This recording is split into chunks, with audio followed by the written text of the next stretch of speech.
Pemirsa, diperkirakan 8.000 jamaah dari berbagai kabupaten kota di Aceh mengikuti sholat subuh berjamaah di Masjid Agung Baitur Rahim Lok Sekun. Kegiatan keagamaan ini dikomandoi oleh Tazkiratul Ummah Aceh yang bekerja sama dengan pemerintah Kabupaten Aceh Utara sehingga sukses menggelar safari subuh se-Aceh kali ini. Zikir dan tausiah serta doa dikumandangkan oleh para jamaah bersama dengan para ulama dan tokoh masyarakat sehingga membuat suasana semakin religius. Antusiasme warga yang ikut partisipasi terutama masyarakat Lok Sekun terlihat jelas. Dukungan moral dan material dari ribuan jamaah membuat kegiatan ini berlangsung lancar.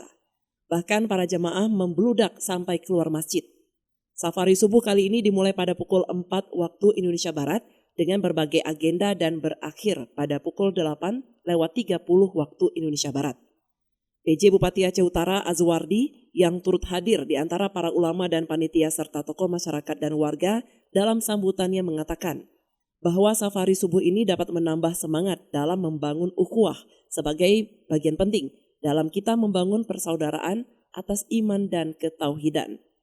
Dirinya juga mengapresiasi dan mendukung kegiatan penting ini yang bertujuan untuk membangun kebersamaan umat dalam bingkai syariat Islam di masa yang akan datang.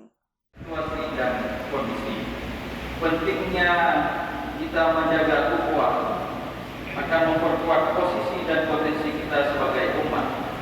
Ukhuwah menunjukkan bahwa kita saling membutuhkan dan melengkapi, saling menjaga dan melindungi. Ukhuwah juga akan memperkokoh keberadaan kita sebagai muslim. Dari Aceh Utara, Tim Liputan melaporkan untuk Puja TV Aceh.